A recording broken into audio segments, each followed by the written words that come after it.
Nearly 29 years ago, the world watched as a new combat sport was born, sparked by Royce Gracie and his family's desire to prove that Brazilian Jiu-Jitsu is king in mixed martial arts.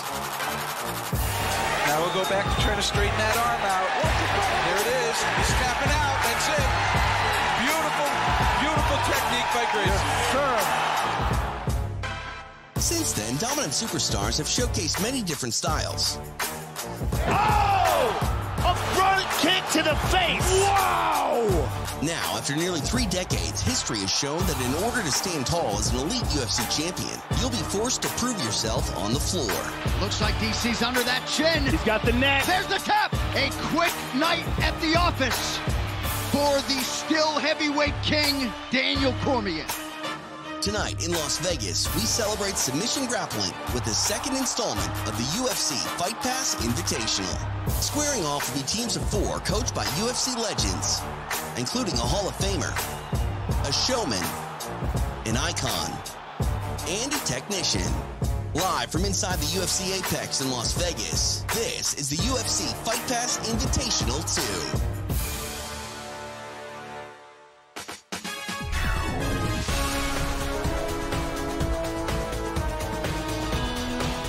International Fight Week in Las Vegas, and tonight we are inside the belly of the beast, the UFC Apex, which is set to host a submission grappling event unlike any other. 4 teams will vie for a $25,000 prize. Live from Las Vegas, this is the UFC Fight Pass Invitational 2. Hey everybody, I'm TJ DeSantis along with Eddie Bravo and Victor Davila. We appreciate you joining us for the UFC Fight Pass Invitational 2. Eddie, you launched the Eddie Bravo Invitational nearly a decade ago with the goal that Brazilian Jiu-Jitsu could be a viable television product. Here tonight inside the Apex, I think that goal's come to fruition. Yeah, it's hard to compete against MMA. It's hard to compete against the UFC. But what grappling events can do, we can still have tournaments. We can still have team events. So that's the advantage that grappling tournaments have versus MMA events. And Vic, you've been there for every step of the way for EBI and Combat Jiu-Jitsu. You got to feel pretty proud of this moment as well. And actually, it's my first time commentating in English, so I'm going to try to do my best, but I'm super happy. UFC International Fight Week 2022, closing with Jiu-Jitsu. Are you kidding me? Eddie Bravo, my master, myself, and then you. I'm super happy, DJ. Let's take a look at our bracket tonight for our proceedings. It is a 4-team tournament with $25,000 hanging in the balance. APFC, headed by Anthony Pettis, will take on Team FAC, and Icon FC, Jorge Masvidal's promotion, will take on Uriah's A1 Combat. Let's stick with Uriah Faber, Eddie Bravo. He is a man known for his guillotine. He's not competing tonight, but he would love to coach all of these guys to a win here tonight. Yeah, Uriah Faber's team got a tough road ahead of them. On paper, they don't have a top 10 grappler on their team, but they do have 2 former EBI competitor stars, Rafael Domingos and Elliot Kelly. We'll see what's going to happen. Speaking of luminaries, Anthony Pettis' team, APFC, is in action tonight. Vic, they would love to live up to their coach's name in Showtime and put on a show. Yes, sir. The big names of John Danaher are going to be in the scene. We have a giant, 6'7", of Dana. Monosue, he's a 2-time Romanian national ADC champion. And then we have Oliver Taza, he's a EBI 11 veteran and EBI 19 finalist. So it's a big name on John Danaher tonight. Let's talk about Jorge Masvidal's Icon FC. Masvidal might be known for that flying knee victory, but he wants to see his team put on a show on the floor tonight, Eddie. They might be the favorite. They certainly might be. I mean, they got PJ Barge, they got Jay Rodriguez, them two guys at last ADCC trials. They lit up the show, and like you said, they should end up in the final. Another standout, Vic, would be James Krause's team, FAC. Maybe a secret weapon in Krause. He's, a phenomenal MMA coach. He's coaching tonight as well as competing. I like what the company is competing on the same tournament. So James Krause is a black belt under Leo Pesania, really good trainer. Then we have a couple of 10 Planet teammates. I know Ander Varela really well, and I call Bane. And then we have 4 black belts on this team. I think it's the more solid team on the bracket. Any predictions, guys? Who do you think is going to meet up in the finals? Ooh, that's a tough one. It could be any of them. It could be any of them.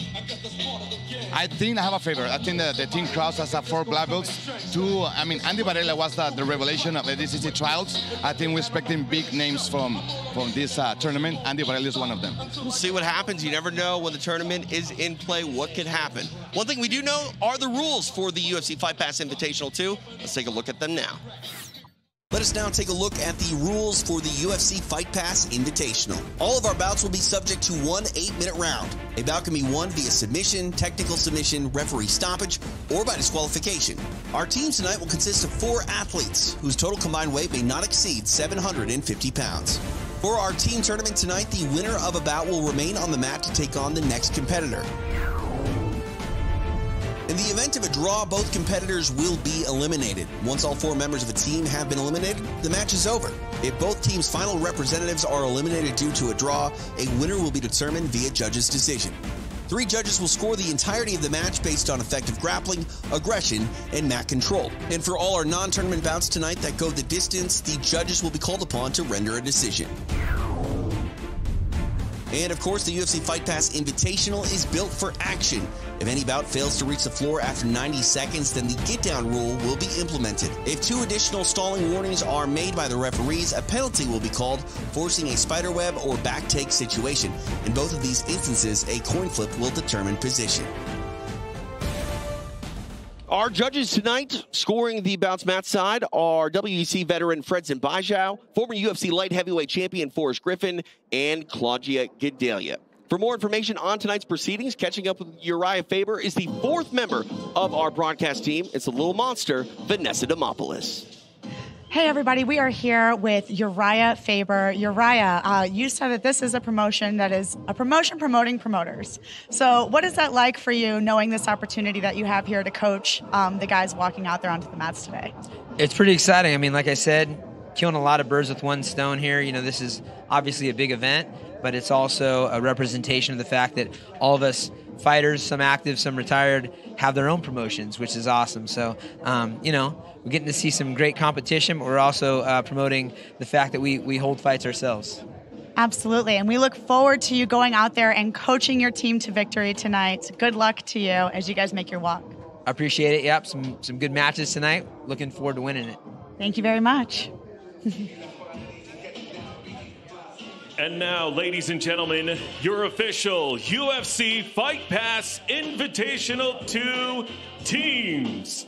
Team Faber, A1 Combat, Elliot Kelly, Song Yadong, Rafael Domingo, Ryan Loader.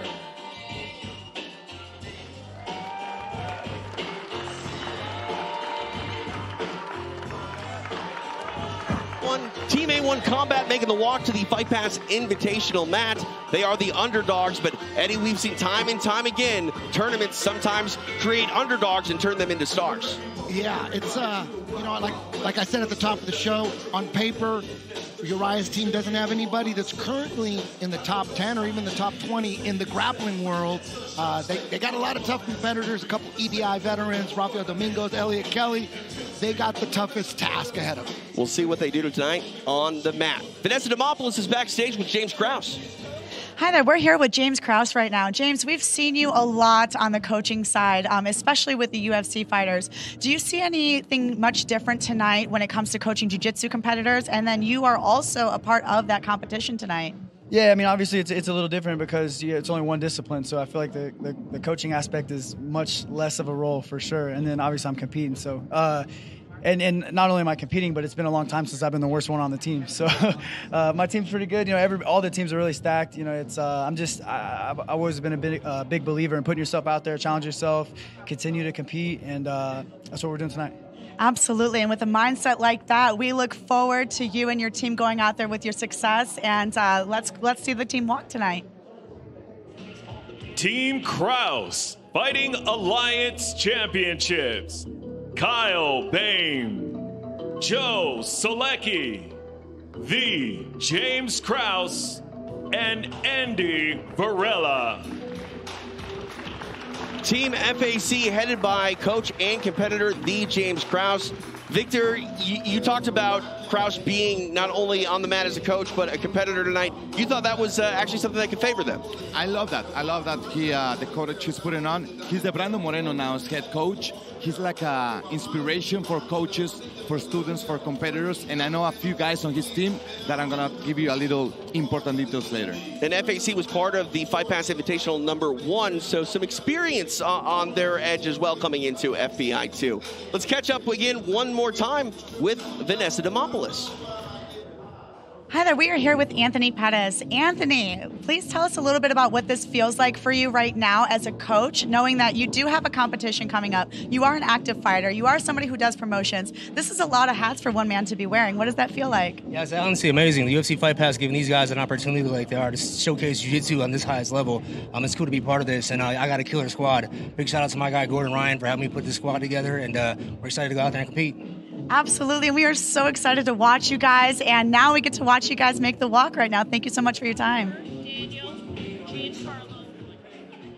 Team Pettis, APFC, Oliver Taza, Daniel Monosue, Giancarlo Bodini, Christos Papadelos, and team captain Anthony Showtime Pettis. Headed by former UFC lightweight king Anthony Pettis. I like his strategy a little bit, Eddie. He went to Gordon Ryan and said, hey man, make me a team, and it sounds like it worked out. Yeah, this is, these guys are, most of them anyways, I think maybe all of them are from John Danaher's new team, New Wave Jiu-Jitsu. And I mean, that team could easily win the whole thing. Oliver Taza, and they got new coming rising star, Daniel Monosue. The guy's giant, and he's a high-level leg locker. That guy's scary.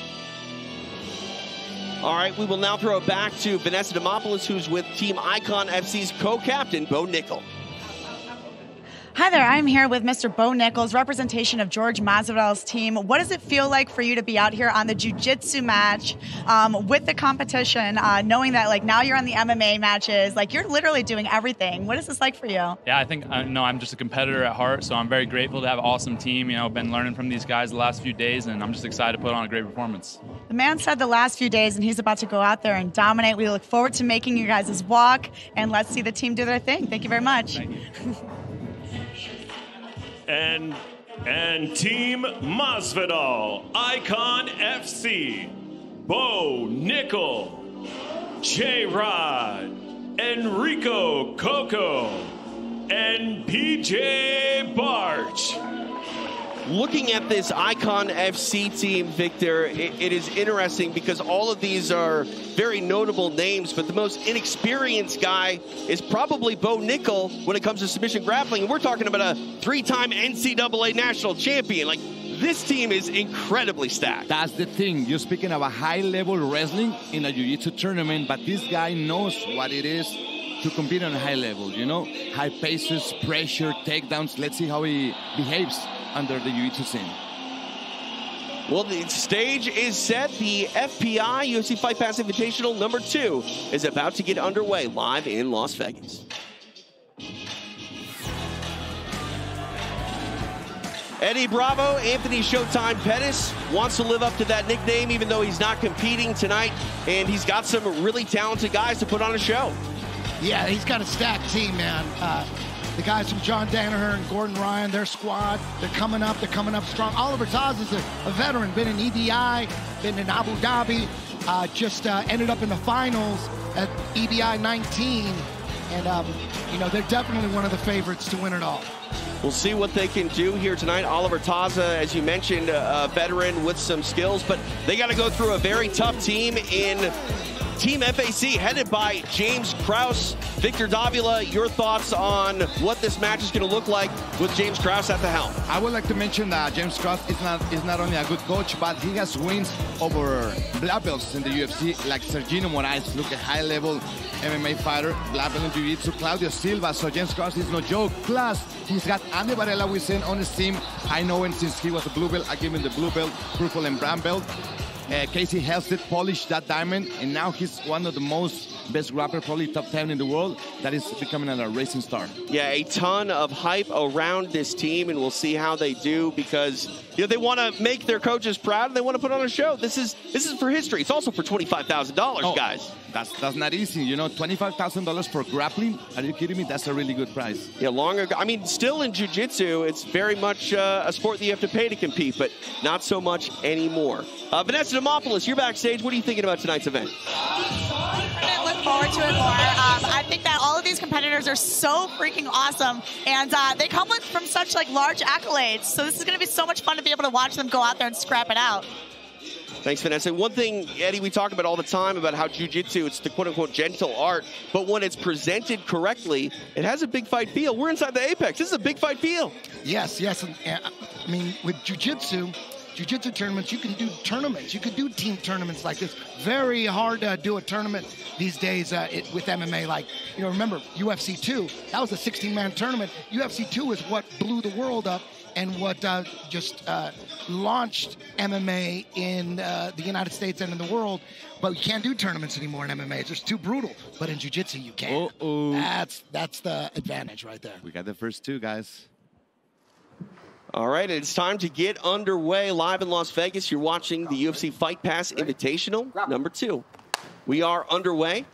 Oliver Taza representing APFC taking on Kyle Bain of FAC. Seen both of these guys on the EBI mat in the past. Yes, sir. Big size difference here. Kyle Bain's probably, about 230 right now, 220, something like that. And Oliver Taza generally fights at welterweight. So we'll see.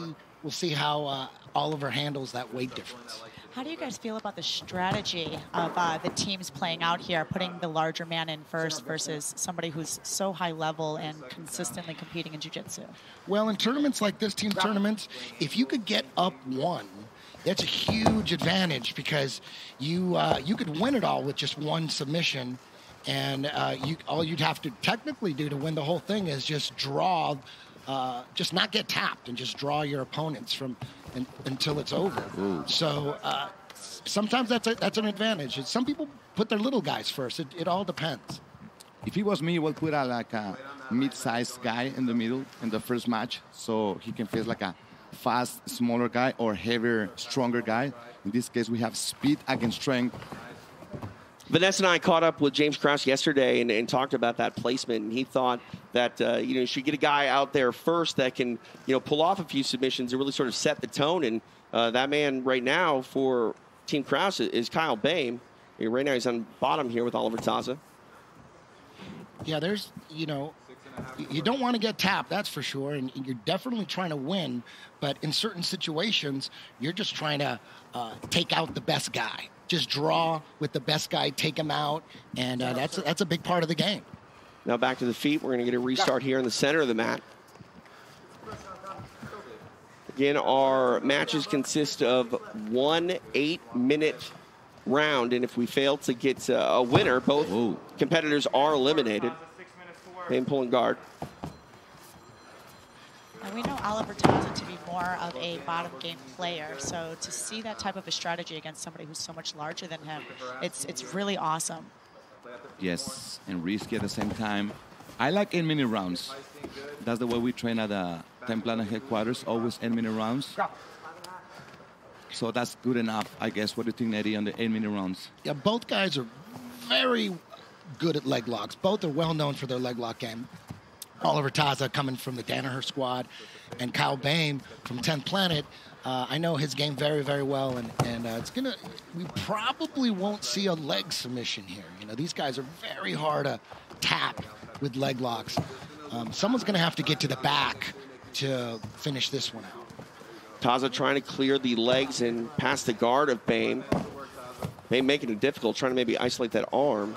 5 minutes left to go here in this round.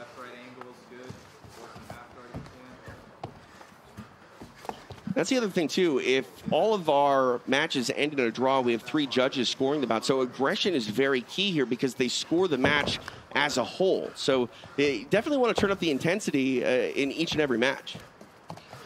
As much as you want to turn up the intensity in each and every match, we're also looking at they could potentially be doing 4 or 5 matches tonight. So that's it's a rough thing between pacing yourself and trying to go hard. Yeah, I wonder how they prepare mentally for something like that, because you don't know how many times or how many minutes you're going to be out on the mat. It's quite daunting when you just think about it. Most of these guys are prepared for tournaments and fighting multiple times in one night. Both competitors have fought in EBI.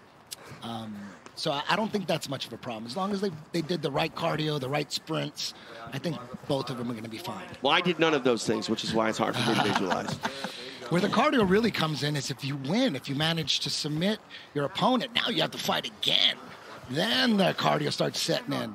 That second fight. Is that an adrenaline dump, maybe? I don't know about an adrenaline dump. It's just having to beat 2 high-level grapplers in a row. You know, it's tough, you know, especially when the second guy comes in fresh. But they're used to it, you know, on difference on MMA or Muay Thai. Right here, you can go like several times on training and tournaments that you say, Eddie, UFC 2, so trying to go deep. Yeah, we really see Oliver like trying to attack these takedowns here. He's doing a lot of arm drags. He's doing, you know, attempts at double legs. Yes. Fame goes flying, pulling guard. That was deeper. Mission control, then he escaped. 3 minutes to work, Taza. Don't let him stand up now. Here we go again. We can switch to high stepping or getting under him. He's not hesitating to be like active on top, you know. So he can't stand up anymore. How good is that? Is the guard on Kyle, Eddie? How good is Kyle's guard? Kyle is great on the back. He's great with leg locks. Not particularly well known for rubber guard, although he does have rubber guard. He prefers to attack legs and take the back. You know, pretty much the same style as Oliver Taza, pretty much. Time. Action right in front of us. Now we're going to reset in the center of the mat. Kyle, right here on your back, on your butt, sorry. A little under 2.5 remaining here in this period. You know, it's a frantic pace here. Taza really trying to clear the legs of Bame. Bame having none of it. And there are no heel hooks allowed in this tournament, so it does change up the game a little bit for the leg lock players, because they're forced to do straight ankle locks. Taza's really trying to tie up that leg there. Yeah, I mean, you can go for straight ankle locks and knee bars. Nothing twisting. Yeah. No heel hooks, no toe holds. And that's so difficult for these competitors who are coming from an EBI type of a background, Yes. where, you know, all the twisting stuff is encouraged. Everybody's twisting knees now, you know. Toe holds, knee, I personally like the twisting. Come on, let's twist. Let's see. Taza's still trying to clear the legs. 90 seconds left here.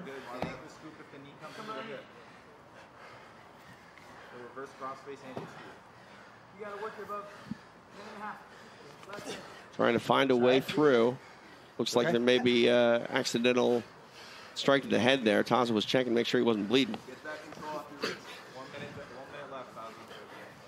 Trying to get underneath his Bame. Keep working. Nice. Nice. As Taza pushes Kyle back over. He's working that strategy against the bigger guy, you know. Faster, put it on the mat. I mean, there's going to be a real good chance that most of the matches are going to end up like this. You know, 2 high-level guys canceling each other out, can't do heel hooks. So perhaps Oliver Taza's looking ahead to maybe if it's tie at the end, that his aggression here will you know, help get the nod for him, the ref's decision, which is a good strategy for him, just to keep pushing. Totally agree. Only 30 seconds, but you got to just push it here. Yeah, we've seen most of this match, Taza trying to pass the guard. I think knowing that he can't do any of the twisting leg locks, he's trying to get to the upper body. 20 seconds. Active on top most of times. Now we have judges, you know. 10 seconds, Taza, 10 seconds. I personally don't like the judges thing, but this tournament is like the way they're going to decide it. So it's important to keep the pressure. And look at this. Now he's looking for a submission. He's deep. Time. Time expires. 8 minutes in the books. So both of these men will be eliminated. So 3 members remain from both teams. Justin will make it official. No, come on. Ladies and gentlemen, Team Krause, Kyle Bane, and Team Pettis, Oliver Taza is a draw. Up next, Joe Selecki from Team Krause versus Daniel Monosue from Team Pettis. This is the one that I want to see first. I'm super curious about Big Dan Monosue. Yeah, Big Dan's specialty is heel hooks, and there are no heel hooks allowed, so we'll get to see. I use a different strategy. Big guy immediately sitting down. So he's got a solid guard probably. He's got very good sweeps. Sweep. There you go. Sweep and then control from top. Good wrestle ups as well. A very big guy is Daniel Monosue, 20 years old, 6'7", out of Austin, Texas. Kid. It's a big little kid. Big little kid. This guy, he's a double gold at ADCC Romania Nationals, but also winner of the 2022 ADCC trials. 20-year-old Eddie Bravo. Yeah, he's a kid. He's got an incredible future. I don't know if he's a blue belt or purple belt, but just the fact of being here competing on a high level against these guys, he's got to be huge for this big kid. He's taking on a veteran here in Joe Selecki. Good MMA record for Selecki, 12-3. I've seen Daniel compete quite a few times, and he is just always so calm. He is so collected. Whoa. Oh, wow. See the strength come into play there from Monosue, just pushing Selecki almost all the way across the mat. Yeah, that was much more. Wow. A statement has been made for APFC. Daniel Monosue gets the submission. That's what I'm talking about. Absolutely. My gosh, he couldn't tap quick enough. Justin, ladies and gentlemen, your winner, 638, Daniel Monosue, Team Pettis. Up next. The action fast and furious now. Monosue takes his seat, taking on the captain, the James Krause. Oh, this is what I like on this format and the tournament. Immediately, one match after the other, guys. And this big James Krause is just having a fun time out there. I don't know if it's fun. I mean, he laughed, but yeah, no, he definitely is in a precarious situation with Big Dan Monosue on top of him here inside. Great pass by Big Dan. That's how smart it'll be, Eddie, just to be like a surviving and eliminated to no submission on this. Yeah, that's what this format brings. Is for Krause. Yes, he wants to get the submission to tie it up, but if he could just take Big Dan out and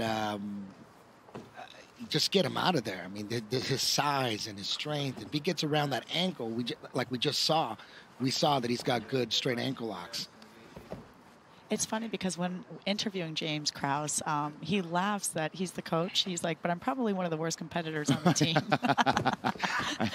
I love him. And he's not bad at all. You know, he submitted guys in the UFC tonight. That's a really good escape. Fans inside the Apex coming alive for that sequence.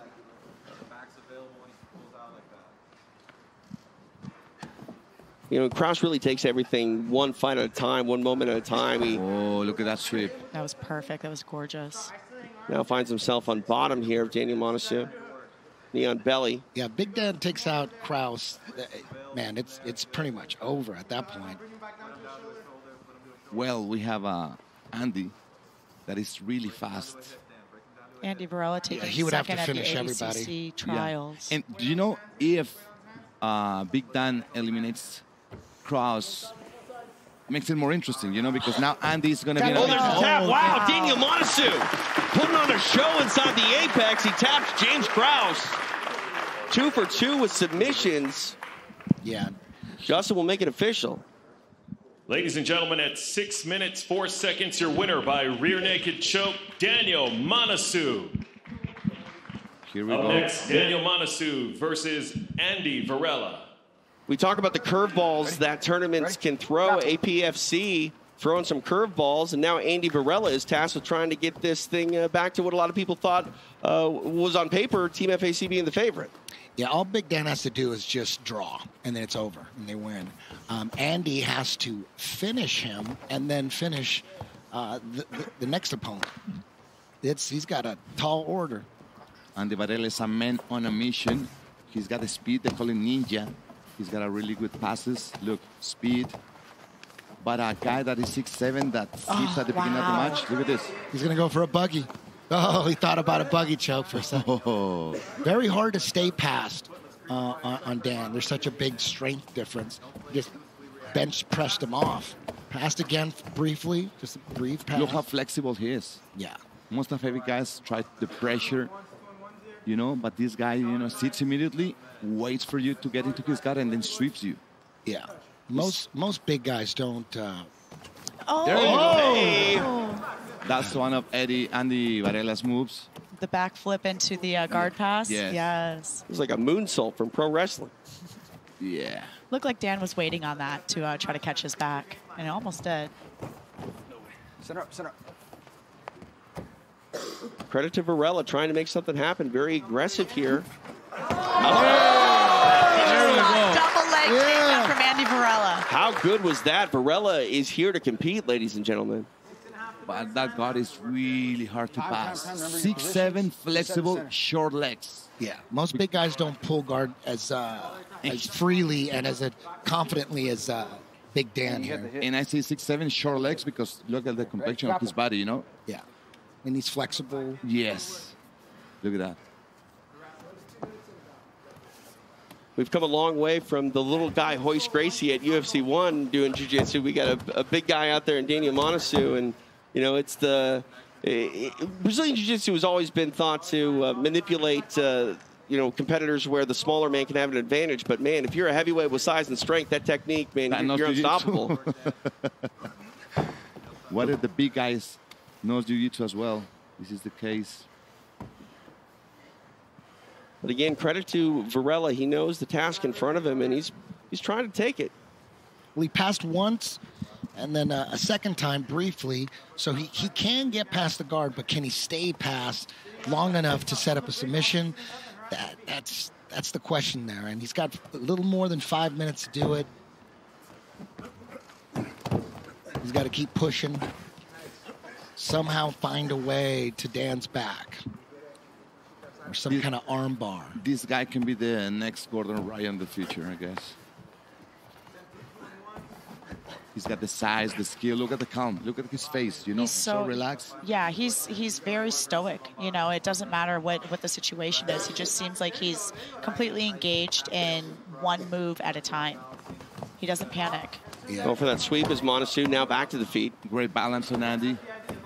When you're that big, it's, you know, it's kind of hard to panic. You know what I mean? You just have such an advantage. And you know how the back of the skills. Is this man nasal breathing the whole time? I don't think I've even seen him open up his mouth. He's not even sweating. Generally, the game plan against guys that big is you got to somehow put them on their back.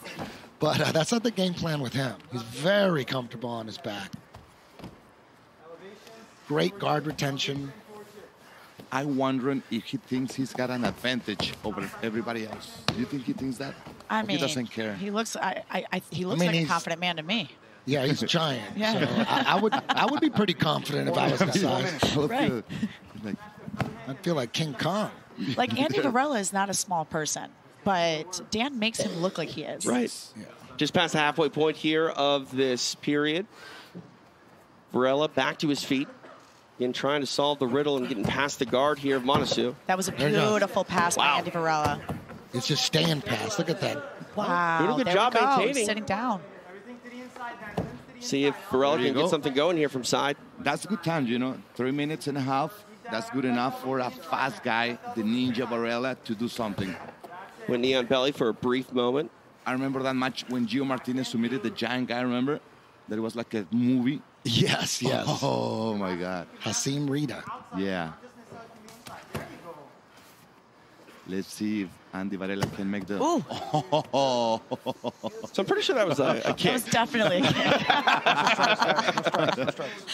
You know, I think he didn't calculate well because he's a big guy. He was like, I'm going to try to sweep him. Oh. It was too much. Okay. Or maybe he's just frustrated and wanted to kick the man. You know? Let's call it what it You is. should go for someone come by jiu-jitsu then. Oh. Oh.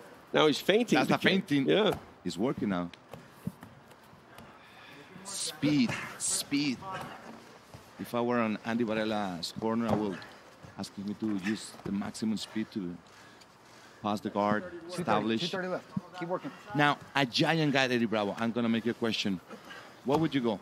The choke, the arms, there's no heel hook, there's no toe holds. You got to find a way to the back somehow. The back, right? Yeah.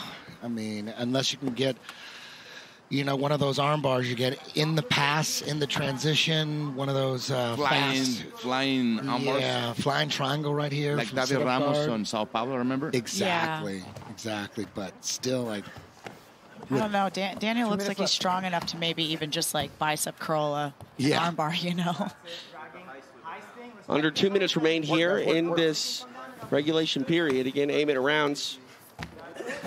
Monosue back to his feet, pushing Varela, but again, takes a seat.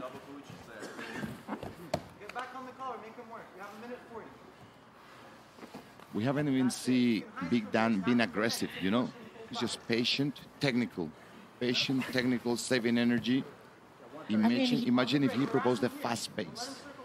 He has his moments of explosion, like we saw just recently to get that leg lock. The advantage of being up in a tournament like this is huge because, like, Dan doesn't have to tap him; he just has to not get tapped, and the match is over. Right, and Varela's trying to do everything he can, including taking flight and throwing out some acrobatics. Less than a minute for Varela to pull out something really big.